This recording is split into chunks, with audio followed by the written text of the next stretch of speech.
Alors bonjour, je suis Elodie Feijo de l'association asile.ch et je suis responsable du comptoir des médias, donc qui est un projet d'action et de sensibilisation aux questions d'asile et d'immigration qui est destiné aux médias romans. Donc le point presse migration d'aujourd'hui, c'est le 11e d'une série qu'on organise en partenariat avec le NCCR on the Move, qui est le pôle de recherche national sur la migration et la mobilité. Et l'objectif des points presse migration, c'est de permettre le dialogue entre les médias, la recherche scientifique et les professionnels du terrain sur un sujet d'actualité. Et puis concernant l'actualité, justement, l'initiative populaire Pas de Suisse à 10 millions sera examinée au Conseil des États le 15 décembre et un postulat qui demande au Conseil fédéral d'élaborer un rapport sur les coûts et bénéfices de l'immigration, il sera traité le 10 décembre. Donc c'est dans ce contexte-là qu'on souhaitait souligner le décalage entre l'initiative Pas de Suisse à 10 millions, le ralentissement démographique et la pénurie de main-d'œuvre. Donc après les présentations de nos deux intervenants du jour, vous aurez l'occasion de leur poser toutes vos questions. Et puis je laisse tout de suite la parole à Marie Vieumier, qui est journaliste parlementaire pour les radios régionales romandes et qui modère la discussion d'aujourd'hui. Merci. Oui, bonjour tout le monde. Merci de participer à ce point presse pour discuter avec des experts. C'est d'autant plus intéressant que le débat il va continuer lors de la prochaine session au Parlement. On verra si le centre ou Conseil des États arrive à venir avec un contre-projet ou pas. Mais en tout cas, cette question démographique, ben voilà, elle est dans tous les médias. Elle est aussi, c'est un sujet brûlant en politique. La question démographique et de pénurie de main d'œuvre aussi. Et du coup, je pense que c'est vraiment intéressant d'avoir ces 2 experts qui vont pouvoir un peu nous présenter ces enjeux-là sous un angle un peu différent, en tout cas du débat politique habituel qu'on a à Berne. Euh, Chacun des experts va faire sa présentation et puis ensuite vous pourrez poser des questions. Pour poser les questions, il faut juste soit lever la main. Donc en bas, il y a aussi un petit lever de main virtuel que vous pouvez faire ou bien simplement prendre la parole ou vous manifester sur votre écran ou bien écrire vos questions dans le chat. Et puis moi, je donnerai la parole aux uns et aux autres au fur et à mesure et on pourra comme ça discuter ensemble. Et donc, je vais donner directement la parole à notre premier intervenant, qui est Philippe Vanner. Je vous laisse vous présenter et puis commencer votre présentation. Merci. Merci beaucoup. Oui, je suis démographe et membre du NCCR on the Move. Et à ce titre, en tant que démographe, je suis relativement intéressé par cette initiative qui pose un certain nombre de questions, mais qui montre aussi un certain nombre de limites que j'aimerais évoquer. Peut-être la slide suivante, juste pour indiquer euh, dans quelle mesure, enfin, indiquer dans un premier temps quelle est la situation démographique actuelle, dans quelle mesure cette initiative elle est justifiée. Je ne sais pas si vous avez probablement vous avez lu ceci, c'est un communiqué de presse de l'OFS d'il y a 2 semaines qui relevait que la fécondité était actuellement à 1,29 enfants par femme et en baisse sensible depuis une dizaine d'années, ce qui suscite un certain nombre de questionnements par rapport à la croissance démographique. Et on sait que la Suisse a eu jusqu'à présent une croissance démographique plutôt favorable en comparaison internationale, notamment en comparaison européenne. Et puis la Suisse avait et a toujours un solde naturel qui est positif, c'est-à-dire concrètement une croissance démographique qui s'explique à la fois par les migrations, mais aussi par les naissances dont le nombre est supérieur aux décès. Ce solde naturel positif, eh bien, il ne va pas durer très longtemps puisque autour de 2032-2033, on va se retrouver avec un nombre de naissances qui sera inférieur à celui du nombre de décès. Donc une décroissance démographique naturelle qui va conduire à un vieillissement démographique qui sera de plus en plus marqué. Actuellement, on a un vieillissement par un effet de structure, le départ à la retraite des générations du baby-boom. Par la suite, on aura aussi un vieillissement qui va s'expliquer par le fait que les naissances seront de moins en moins nombreuses et pas suffisantes pour garantir une croissance démographique. Dès lors, on se retrouve aujourd'hui dans une situation un peu particulière parce qu'on est à mi-chemin entre une période de croissance soutenue, c'est ce qu'on relève jusqu'à présent, c'est ce que également l'initiative met en évidence. On a une croissance démographique soutenue, et en particulier grâce aux migrations, mais on est dans une période qui amorce une probable décroissance démographique. Donc, on peut tourner les projections démographiques, on peut imaginer le futur, construire le futur de différentes manières, et on se rend compte que même avec éventuellement une migration qui continue à être très importante, voire même plus soutenue, on ne dépassera pas 10,5 millions d'habitants. Et puis ensuite, ben, la population va diminuer. Donc effectivement, il y a une probabilité très forte d'atteindre ces 10 millions d'habitants, mais il y a une certitude, c'est que à partir d'un certain moment, autour de 2050, la population suisse va diminuer. Et on va rentrer dans une autre problématique qui est celle de la décroissance, qui est probablement plus importante, plus difficile également à gérer que la problématique de la croissance démographique. Peut-être le slide suivant. Pour se focaliser maintenant sur le potentiel migratoire et sur ce qui fait l'essentiel de la migration, puisque aujourd'hui 80% de la croissance démographique s'explique par les flux migratoires. Peut-être deux ou trois éléments qui semblent importants. L'initiative, elle se focalise dans ces termes sur les réfugiés. Or, si on regarde ce qui s'est passé au cours des 12 derniers mois, on pourrait aussi remonter plus loin. Selon le SEM, on a eu au cours de l'année écoulée 133 300 immigrations économiques principalement, mais aussi de regroupement familial, 23 400 changements de statut, donc des personnes qui sont passées d'un statut permis L à un permis B ou C et qui rentrent dans la population résidente permanente, et 8 565 entrées du processus d'asile. Ça veut dire concrètement que l'asile représente 5 ou 6% des entrées en Suisse dans la population résidente permanente, ce qui ne représente pas un levier pour modifier les tendances démographiques. Euh, En ce qui concerne la migration qui caractérise la Suisse, elle est hautement qualifiée. L'enquête que l'on réalise au sein du NCCR, l'enquête MMS, tous les 2 ans, eh bien, montre que 2 tiers des personnes arrivées en Suisse récemment sont hautement qualifiées, et en outre, la moitié des arrivants disposaient au moment de l'arrivée d'un contrat de travail. Donc ça veut dire concrètement que c'est des populations que les employeurs vont chercher, euh, et ce sont des populations qui probablement sont désirées par le marché du travail. Slide suivant. Alors on peut se poser la question, jusqu'à quand?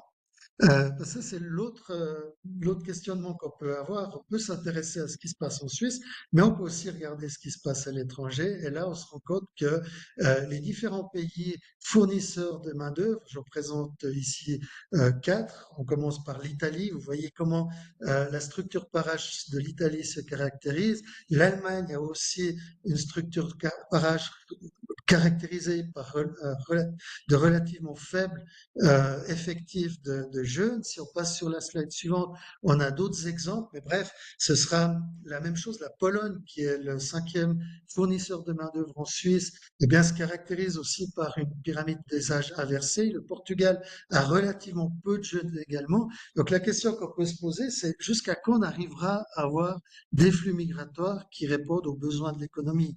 Et à mon avis, et on va passer à la dernière slide. À mon avis, la problématique actuelle est totalement différente de celle des initiants, c'est-à-dire que en termes démographiques, la vraie question c'est qu'est-ce qu'on va faire au moment où la croissance démographique se stabilisera, voire diminuera? Euh, Comment gérer une décroissance démographique, et puis également comment gérer une population migrante qui, dans les pays fournisseurs de main-d'œuvre, devient de plus en plus rare, de moins en moins importante. Euh, il y a des opportunités professionnelles qui se créent dans ces pays comme l'Italie, la Pologne, etc. Et jusqu'à quand la Suisse sera capable d'attirer des populations migrantes dont elle a besoin? Donc, parallèlement à cette initiative, ou en réponse à cette initiative, le regard du démographe est plutôt de dire il y a un problème démographique à long terme, c'est pas immédiat, mais c'est à plus long terme, et ne touchons pas la migration. Posons-nous plutôt la question, et ça c'est ma conclusion, comment est-ce que l'on peut faire pour que la Suisse ait encore un nombre d'enfants qui soit suffisant pour une croissance démographique harmonieuse, pour une évolution démographique harmonieuse. Voilà, je m'arrête là. Merci beaucoup. Eh ben, je passe directement la parole à notre deuxième intervenant, Marco Taddei. Je vous laisse vous présenter et puis partir directement. Oui, très bien. Merci, madame. Mesdames, messieurs, bonjour. Marco Taddei, membre de la direction de l'Union patronale suisse.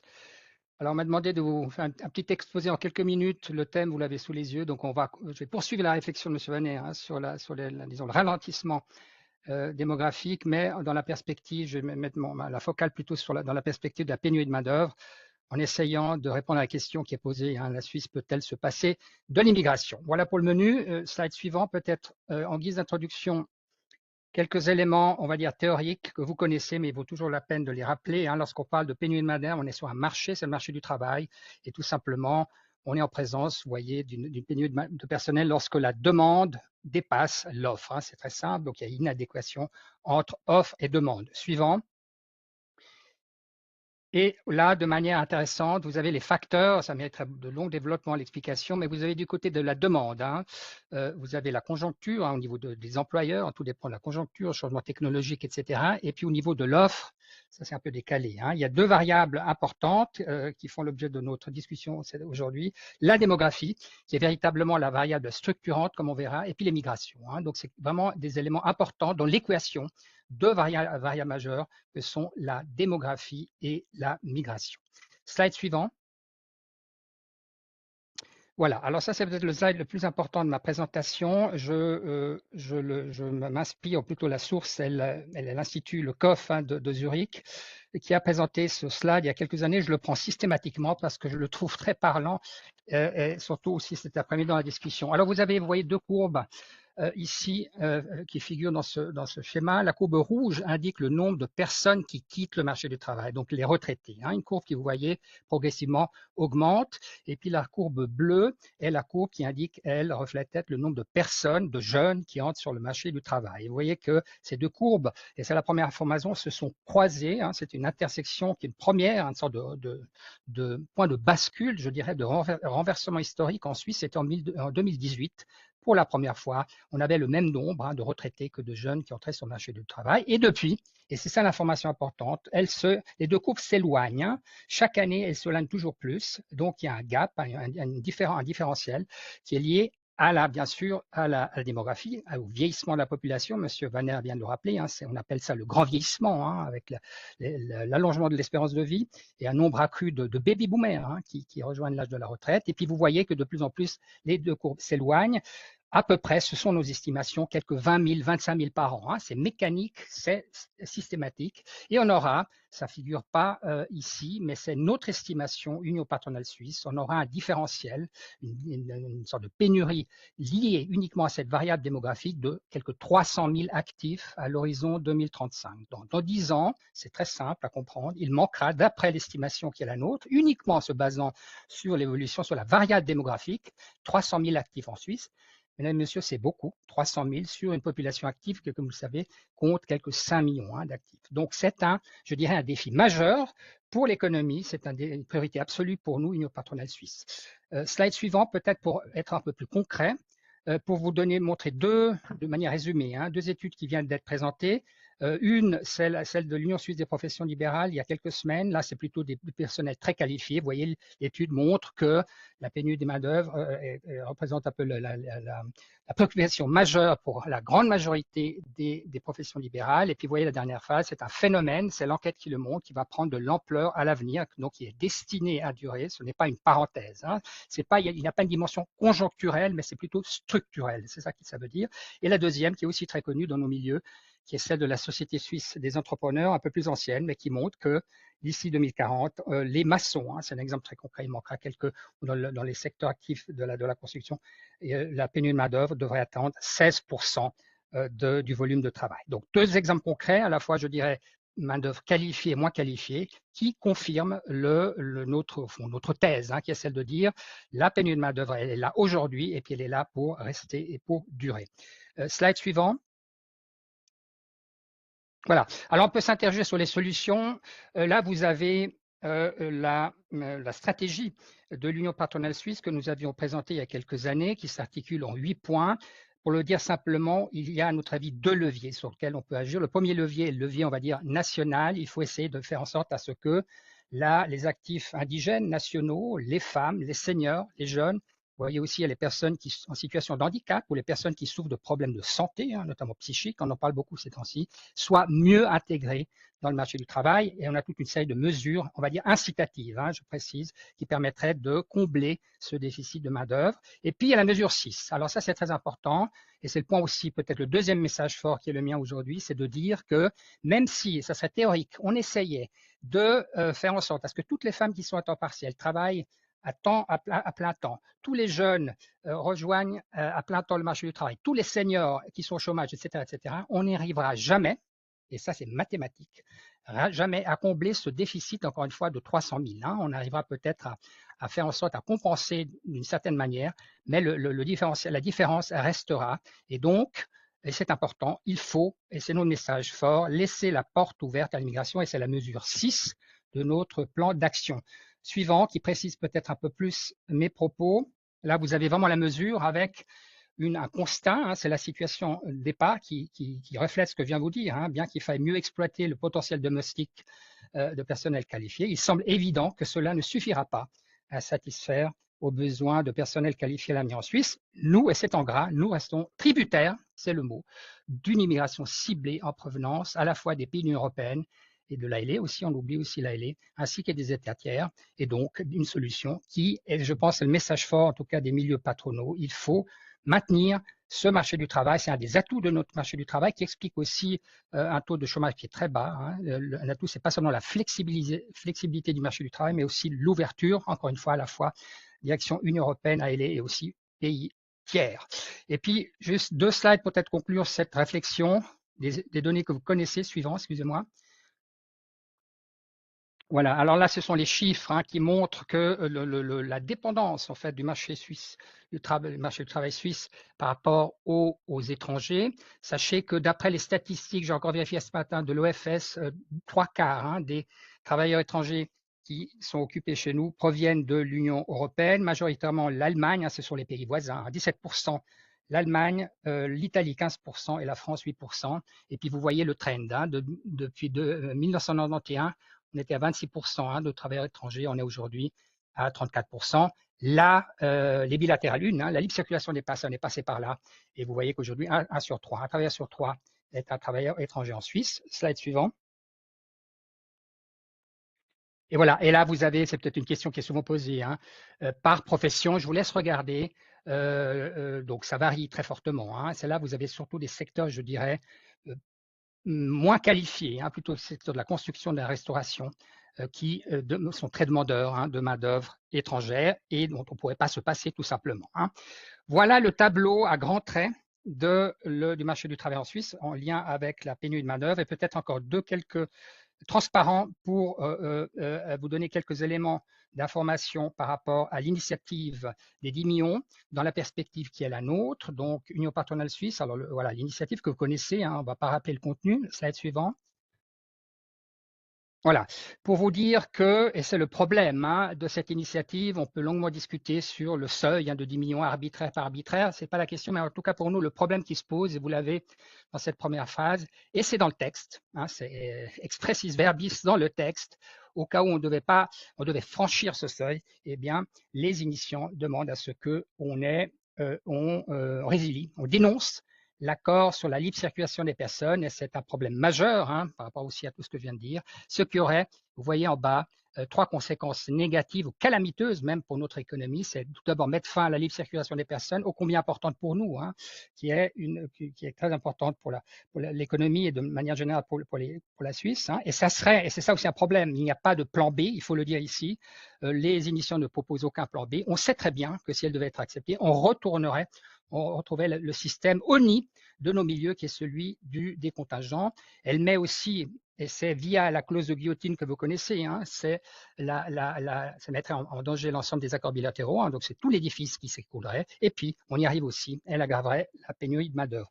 Deux, trois réflexions en conclusion par rapport à cette initiative. Vous l'avez mentionné en introduction, elle est d'une brûlante actualité sur le plan politique. Le 15 décembre, elle va être traitée aux États. Peut-être vous dire que, vous le savez, ni le Conseil fédéral ni le Conseil national n'ont proposé un contre-projet.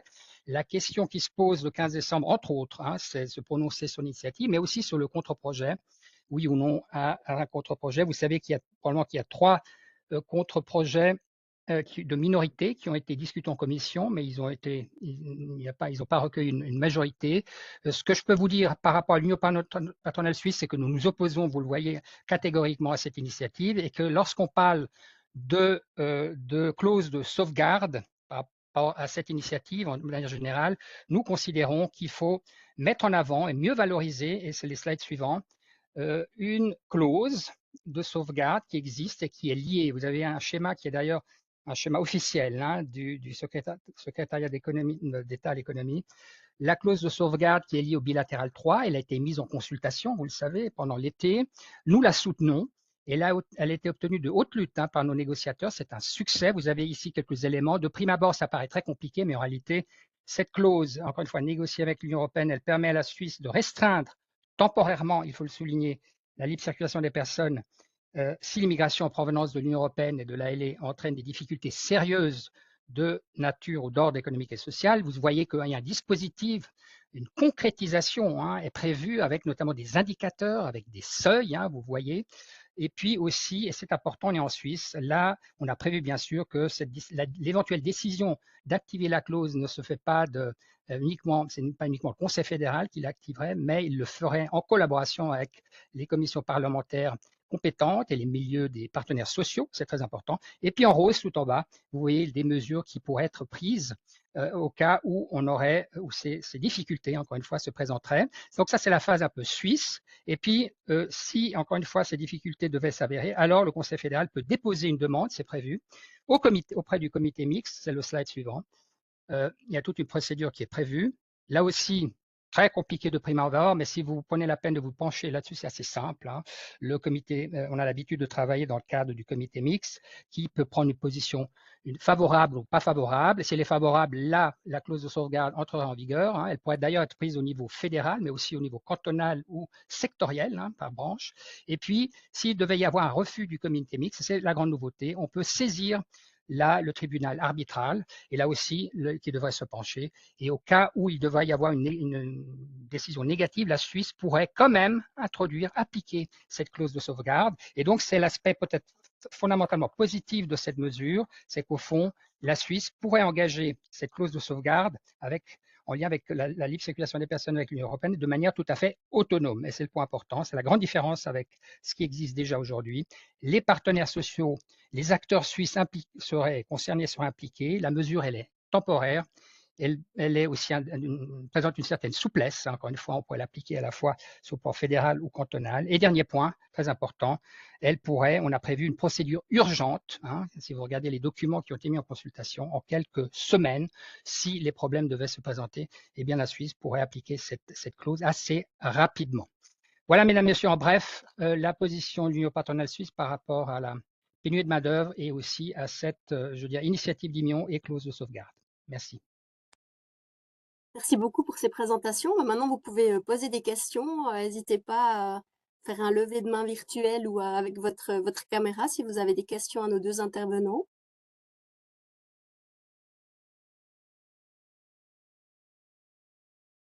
Vous n'avez pas tout de suite. Moi, je vais peut-être revenir.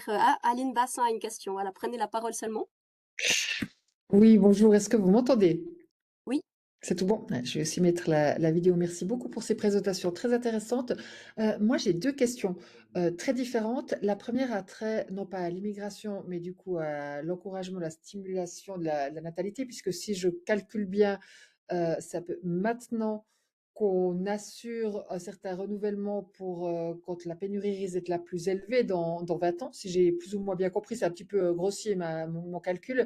Et du coup, j'aimerais bien savoir, autant du côté de Monsieur Van Aert que du côté de Monsieur Tadei, concrètement, à l'interne, quels sont, du point de vue du démographe et puis du représentant des entreprises, les politiques concrètes ou les mesures, parce qu'on n'aime pas trop parler de politique, qu'on peut avoir en Suisse pour encourager, stimuler la natalité? Parce que je lis travailler plus longtemps, etc. Ça ne va pas forcément donner envie aux femmes de faire des enfants ou de travailler, en sachant que la conciliation est quand même très difficile. Donc, j'aimerais bien vous entendre sur ces 2 points.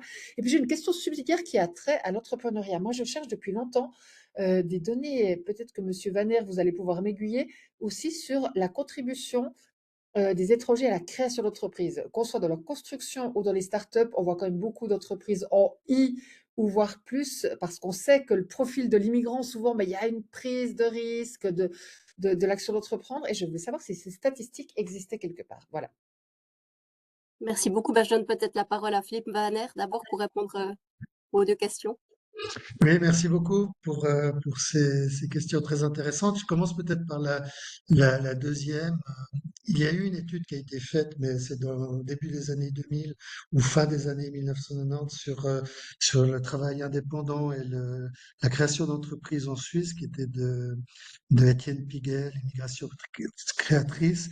Maintenant, je pense pas qu'il y a eu d'études récentes sur le phénomène, mais c'est bien connu, comme vous le dites, que les populations migrantes, une personne qui migre, d'une part, elle est sélectionnée comme une personne qui ose, en quelque sorte, prendre un certain nombre de risques. La migration en tant que telle, pour un individu, c'est un risque de devoir, ou c'est un défi de devoir s'installer dans un autre contexte que le contexte de naissance, etc.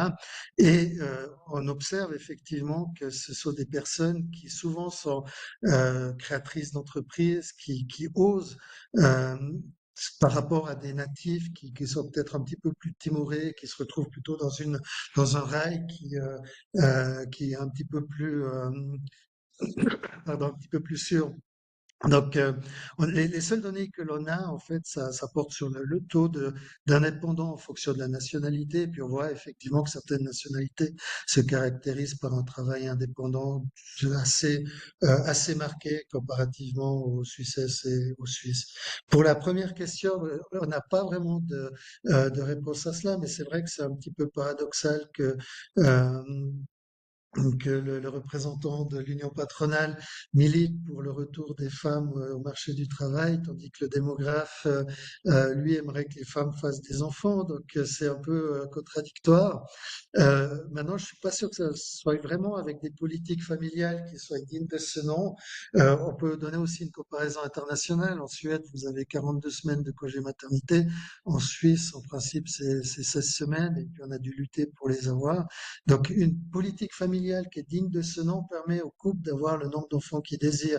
Et on se rend compte que dans des pays comme la Suisse, le nombre d'enfants désirés, déclarés par exemple à des enquêtes, est plus élevé, significativement plus élevé que le nombre effectif d'enfants, et que cet écart, ce delta, s'explique par une absence de prise en charge, enfin, on va dire une prise en charge qui est déficiente de la part de l'État en ce qui concerne le congé maternité, en ce qui concerne les crèches, etc. Enfin, on va pas faire tout le discours, mais on sait que ça fonctionne pas toujours très bien. Donc, c'est peut-être un aspect à considérer dans une politique familiale qui soit efficace et qui permettrait par ailleurs également aux femmes de rester actives, même en période de reproduction.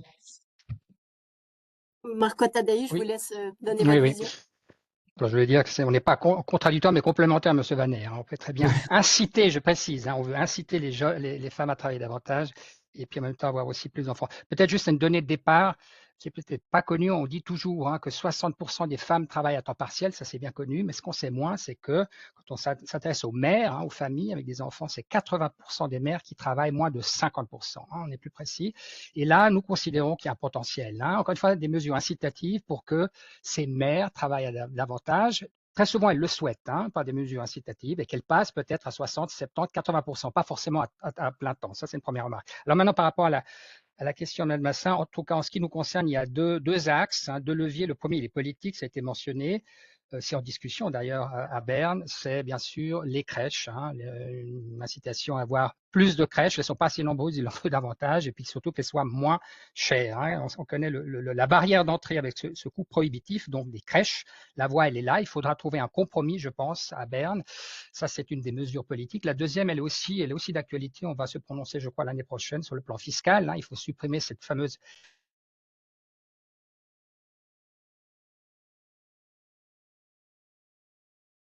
individuelle.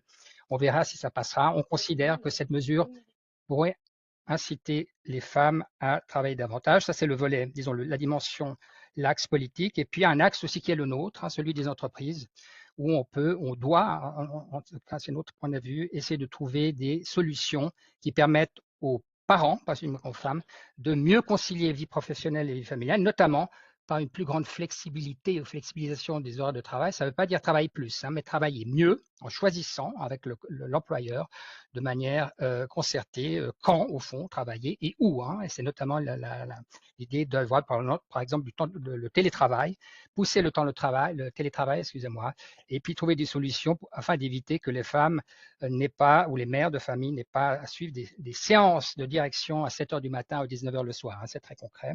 Et donc voilà, donc ces deux axes politiques et au sein des entreprises avec une plus grande flexibilisation de la durée du travail. Merci beaucoup pour ces réponses. Alors, est-ce qu'il y a d'autres questions de la part des participants? Vous pouvez aussi écrire vos questions dans le chat à droite, si vous voulez, ou bien voilà, levez la main. Oui, je vois une main qui se lève. Prenez seulement la parole. J'ai pas votre nom écrit. Merci, désolée. Vous m'entendez? Oui, Oui, Denise Efionaï du SFM. J'aurais une question, une petite précision parce que je trouvais assez fort, mais aussi assez intéressant que Philippe disait tout à l'heure qu'il y a une certitude de diminution de la population à partir de 2050. Et c'est vrai qu'on sait que dans le passé, on s'est souvent trompé sur les projections et je pense que c'est une des raisons pourquoi il y a quand même une certaine méfiance maintenant qui vient d'ailleurs même de certains, enfin une méfiance, même les démographes sont assez prudents, mais j'imagine que quand tu dis qu'il y a une certitude, c'est que tu prends en compte que la fertilité diminue aussi beaucoup en Europe, mais qu'en est-il si on prend vraiment en compte une immigration plus massive de la part du Moyen-Orient et d'Afrique, même si c'est peut-être pas le souhait de tout le monde, ça j'en ai bien conscience. Est-ce que ça, c'est quelque chose qui est aussi pris en compte? je vous laisse répondre. Oui, Ouais. oui, tout à fait. Merci. On va pas rentrer peut-être trop dans les aspects techniques, mais lorsqu'on fait des projections démographiques, en fait, il y a deux éléments qui rentrent en ligne de compte. D'une part, les hypothèses à court terme, et puis d'autre part, l'inertie, en quelque sorte, de la population. Donc, ce sont des évolutions qui sont très lentes, mais une fois qu'elles se mettent en place, elles sont difficiles à modifier et à corriger. Et là, en fait, on a ces deux éléments qui sont les flux migratoires. Là, on peut imaginer des variations assez importantes des flux migratoires. Euh, et même imaginer une migration encore plus forte que celle qu'on a observée depuis 2007. Mais on a aussi cet aspect naturel.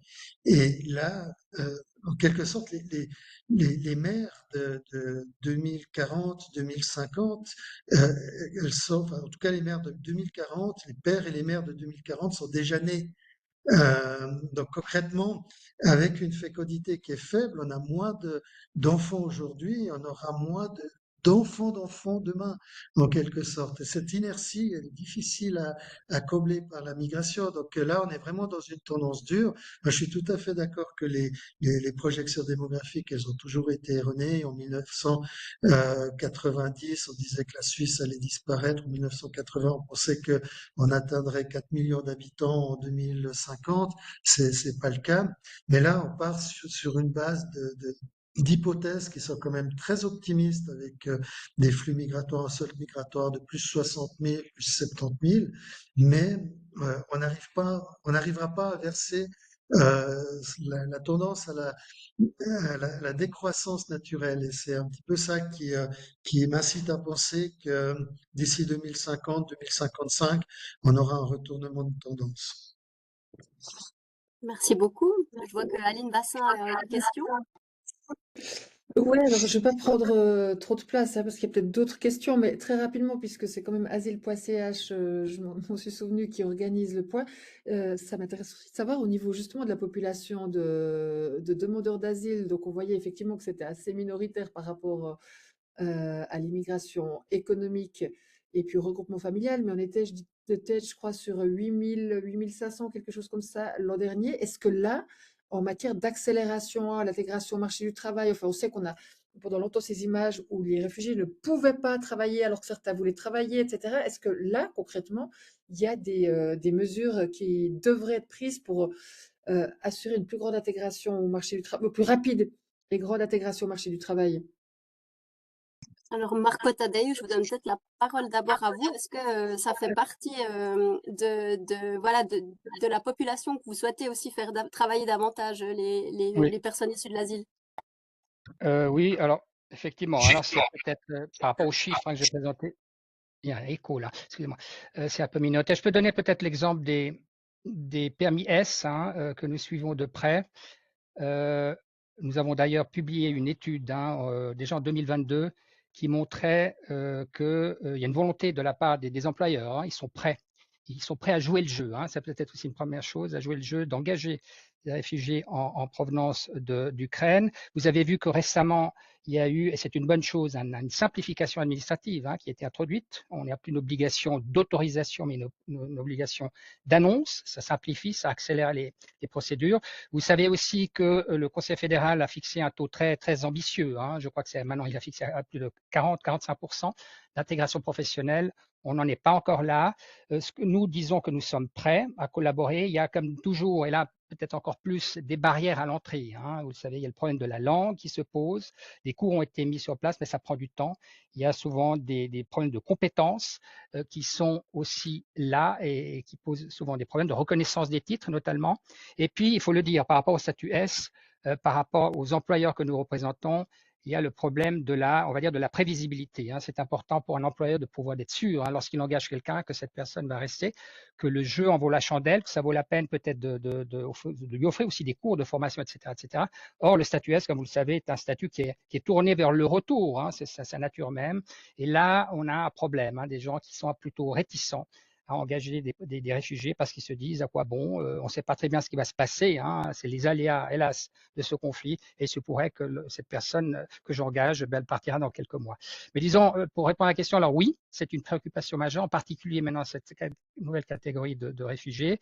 Nous avons d'ailleurs une représentante de l'Union patronale suisse, une de mes collègues qui participe régulièrement à des séances hein, à Berne avec les représentants du SEM, avec Monsieur Ukraine hein, qui vient d'être nommé, et donc, voilà, nous suivons ça de près et nous participons aussi à toutes les mesures qui doivent être prises avec nos membres. Notamment, il y a aussi des mesures qui sont prises dans certaines branches. Hein, la gastronomie, par exemple, qui a prévu des cours de français accélérés hein, pour un certain nombre de réfugiés pour qu'ils puissent intégrer rapidement le marché du travail. Voilà en bref ma réponse. Philippe Vaner, vous vouliez compléter? Juste donner une petite précision par rapport à ce chiffre de 8500. En fait, là, on parle de population résidente permanente et c'est donc le nombre de requérants d'asile qui accèdent par la reconnaissance d'un statut à la population résidente permanente. Il ne s'agit pas du nombre de requérants d'asile qui arrivent en Suisse pour être plus précis. Merci bien. Je vois pas de questions. Ah, Sophie Dupont a une question. Que je peux juste avant juste Ah oui, pardon, oui. compléter? Non, non. Elodie veut donner une précision, pardon. Oui, oui, non, non, pas de souci. Enfin, je vais pas rentrer plus dans les détails parce qu'en effet, c'est bien de laisser la place aux intervenants, mais je vais peut-être juste après partager. Nous, c'est vrai que donc ça a pas mal été abordé plutôt les permis S, mais nous, on met aussi pas mal en avant le fait que d'autres types de permis issus de l'asile ont accès à l'emploi. Et là, je pense qu'il y a une réelle barrière justement en lien avec la méconnaissance en fait du droit qu'ont les personnes avec un permis F, notamment, donc admises provisoirement de travailler en Suisse. Et du coup, voilà, enfin, je pense qu'à ce niveau-là, il y a aussi quelque chose qu'on peut faire, un peu de l'information auprès des employeurs sur quelles sont les démarches. En fait, les démarches administratives ne sont pas compliquées. Même les permis N, donc requérants d'asile, peuvent accéder à l'emploi sous certaines conditions. Donc voilà, je pense qu'à ce niveau-là, il y a des choses qu'on peut faire et aussi sur les représentations un peu biaisées qu'on peut avoir de la réalité en termes des compétences et de l'expérience issues des personnes de l'asile, comme quoi en fait elles en ont. Et, et peut-être aussi juste pour terminer on parlait en fait de prévisibilité, donc comme quoi voilà que c'est difficile pour les employeurs d'embaucher quelqu'un et on ne sait pas si la personne elle va rester longtemps sur le marché du travail. C'est vrai que pour les permis F, donc les personnes admises provisoirement, c'est un réel problème le fait que le permis s'appelle admission provisoire parce qu'on pense que c'est des personnes qui vont rester peu de temps en Suisse, mais en fait les chiffres disent le contraire.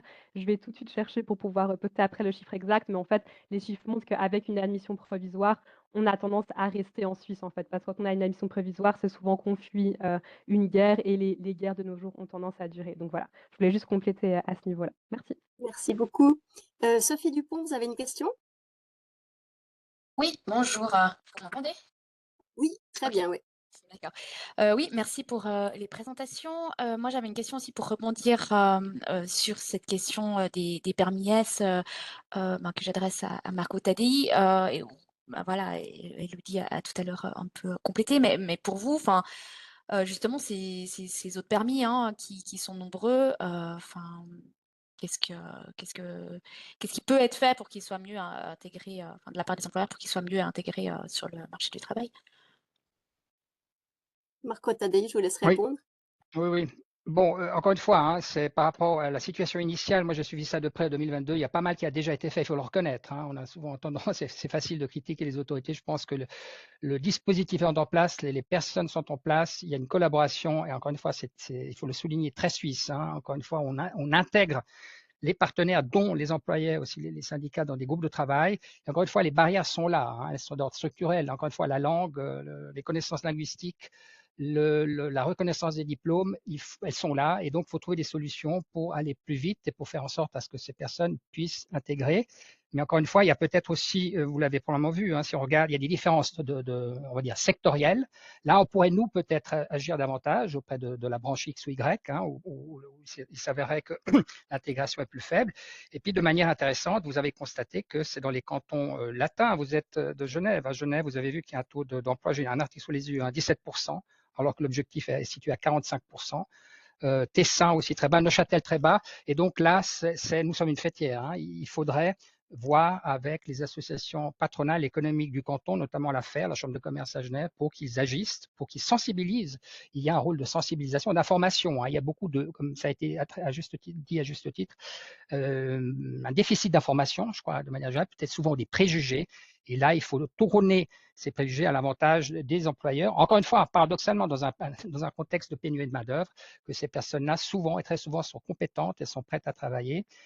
Et que les expériences, c'est peut-être mon dernier point, notre enquête de 2022, après quelques mois, a montré que les employeurs, à la limite, je vous l'enverrai après, c'est une enquête Sotomo, se disaient très satisfaits de ces premières expériences avec des réfugiés en provenance d'Ukraine, hein. Donc, il y a cette dimension-là qu'il faut aussi mettre en avant. Merci beaucoup. Est-ce qu'il y a encore d'autres questions? Je peux juste rebondir, j'ai pas bien Bien compris. sûr. Donc là, vous parlez particulièrement, donc vous avez donné les chiffres des cantons latins, c'est pour les permis S. Même ma question, elle était un peu plus générale. Enfin, qu'est-ce qu'on fait pour, les permis S qui sont effectivement une situation assez nouvelle et particulière, mais Oui. il y a tous les autres permis F provisoires qui, on l'a vu, ont tendance à finalement à rester et s'intégrer. Enfin, qu'est-ce qui est fait pour ces populations-là qui sont nombreuses? Oui, alors qu'est-ce qui est fait? Alors, on pourrait rappeler encore une fois les obstacles qui sont les mêmes, linguistiques, de compétences et autres. Il y a tout un travail qui est fait, en tout cas nous le faisons, hein, ça fait partie aussi de notre stratégie, je ne l'ai pas montré, stratégie intégration marché du travail que nous avons mis en place en 2015 déjà, après l'acceptation d'immigration sur l'initiative sur l'immigration de masse, qui prévoit plusieurs piliers, dont aussi les réfugiés. Donc nous, en tout cas nous, Union partenaire suisse, on porte ce message-là. Nous sommes la fêtière. Nous avons une approche de sensibilisation. Encore une fois, l'économie est multiple, hein, la construction n'est pas la restauration, etc., etc. Après, il faut redescendre au niveau des branches, c'est peut-être votre rôle, hein, en tout cas comme association, et puis aussi sur le plan cantonal, hein, pour qu'on essaye d'intégrer davantage ces personnes, qui encore une fois, et je le répète, hein, et là je dépasse le cadre étroit des permis S, de manière très générale, les retours que j'ai même à titre personnel sont toujours très très positifs. Et ça peut-être on ne le dit pas assez. faudrait peut-être le courrier et rédige et fasse un article là-dessus, destiné aussi aux employeurs, aux autres employeurs, hein, parce que souvent c'est cet retour d'expérience qui est l'élément déclencheur, hein, et qui est très parlant aussi pour les employeurs. Merci beaucoup. Alors, est-ce qu'il y a d'autres questions dans la salle? J'en vois pas pour le moment. Si oui, moi je voulais juste revenir sur quelque chose que vous avez dit dans votre présentation, Philippe Vanner. Vous avez dit la décroissance, elle sera plus difficile sans doute à gérer que la croissance. Qu'est-ce que vous entendez par ça? C'est un petit peu l'expérience que l'on observe dans différents contextes, notamment les pays d'Europe de l'Est, où on se retrouve face à un vieillissement démographique accéléré, une baisse de la population. Mais on ne sait plus comment gérer en quelque sorte les pays. Il manque de la main-d'œuvre. L'économie se retrouve dans des états qui sont relativement déplorables, augmentation de la pauvreté, etc. Disons, les grandes théories démographiques du siècle écoulé montrent que une population atteint un certain niveau de bien-être lorsqu'il y a une évolution qui soit harmonieuse, c'est-à-dire ni trop forte. Et effectivement, en Suisse, elle était peut-être très forte au cours des dernières décennies. Trop forte, je sais pas, mais en tout cas forte, ni trop faible. Et là, en l'occurrence, si la fécondité reste à ce niveau, si la migration vient à se tarir, eh bien, on se retrouve dans une situation de forte décroissance, une décroissance qui s'accélère progressivement et qui rend les choses très, très pénibles à gérer. Merci.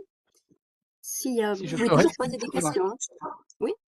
je peux rebondir sur cette question de la croissance versus décroissance, juste une information. Je reviens à la consultation sur les bilatérales 3, hein, et l'accord sur la libre circulation des personnes, c'est en lien avec ce qu'on est en train de discuter.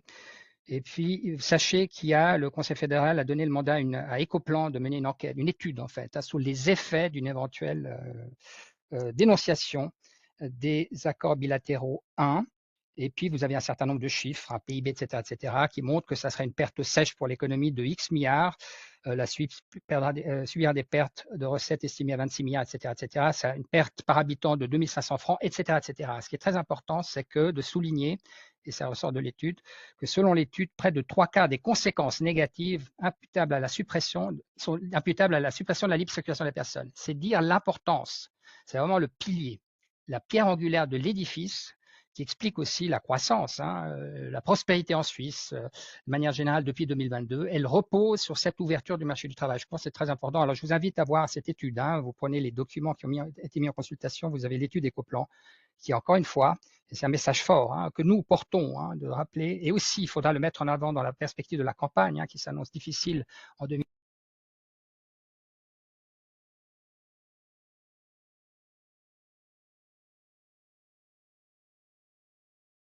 Vous avez coupé votre micro, monsieur Tadei, on vous entend plus. Excusez-moi.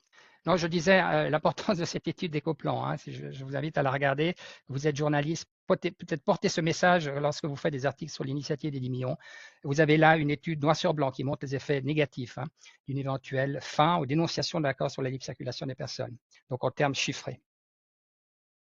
Donc ça veut dire concrètement que si l'initiative de l'UDC elle était acceptée, hein, pour l'union patronale, ça veut dire que les entreprises, elles n'arriveraient pas à recruter assez de main-d'œuvre et donc elles quitteraient la Suisse? C'est un peu ça le scénario? Oui, oui, ça vaut. Alors, une fois qu'elle entre, alors, il faudrait voir parce que c'est progressif, le seuil de 9,5, 10 millions, etc., etc. Mais si la conséquence par ricochet devait être, et c'est noir sur blanc dans le texte, c'est la dénonciation, la résiliation, la libre circulation des personnes, eh bien alors, ça aurait un problème au niveau, on vient d'en discuter, hein, au niveau de la pénurie de main-d'œuvre. Les entreprises n'auraient plus de collaborateurs qualifiés ou moins qualifiés pour pouvoir mener à bien leurs projets. Et ça pourrait effectivement se traduire à terme par des délocalisations. Oui, très certainement, on peut le dire. Oui. Alors, est-ce qu'il y a encore des questions? Ça n'a pas l'air. Bah, sinon, j'ai encore juste une précision à vous demander, monsieur Tadei. Ça veut dire que pour l'union patronale, cette clause de sauvegarde qui figure dans les bilatérales 3, c'est quelque chose qui pourrait fonctionner, qui est bien. Vous ne pensez pas qu'il faudrait en introduire une autre avec comme contre-projet à l'initiative à 10 millions? Alors, On va dire la chose comme ça. Formellement, nous ne nous sommes pas prononcés sur les 3 propositions de minorité qui vont être discutées le 15 décembre. Ça, c'est la première chose. Néanmoins, à titre personnel, je peux vous dire que si on considère, et c'est une question de cohérence, si on considère que la clause de sauvegarde, celle des bilatérales 3 que qui a été esquissée en quelques instants, nous la soutenons et considérons que c'est une bonne chose pour faire face aux inquiétudes de la population.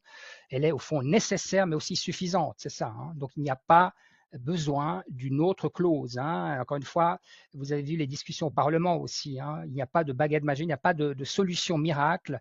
Une des 3 propositions de minorité, vous l'avez peut-être vu, prévoit l'introduction d'une taxe, une taxe qui est une aberration économique pour nous et qui serait probablement jamais acceptée par l'Union européenne. Donc, pour résumer, oui, je pense qu'il faut la soutenir et qu'elle est, je pense, c'est le terme, elle est nécessaire. De toute façon, nous l'avons obtenue, c'est une excellente chose. Nous avons salué le travail de nos négociateurs dans ce cadre-là.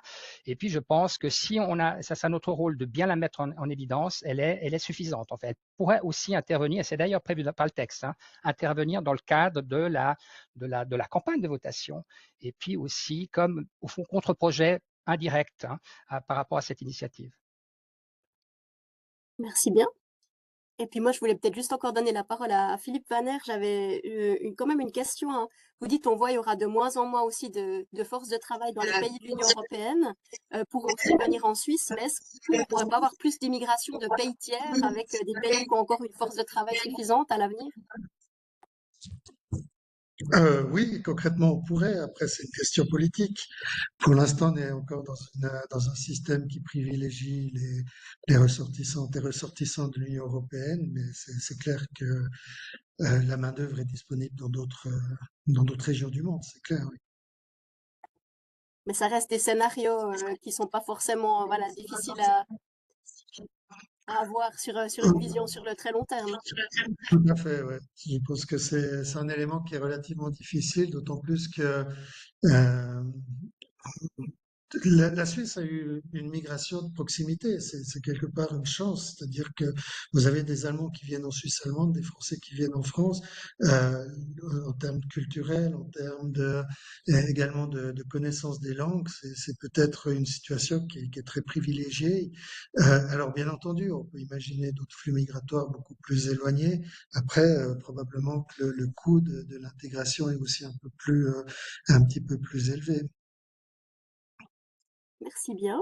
S'il n'y a pas d'autres questions, je pense qu'on va clore ici la discussion. Je redonne la parole aux organisateurs pour conclure.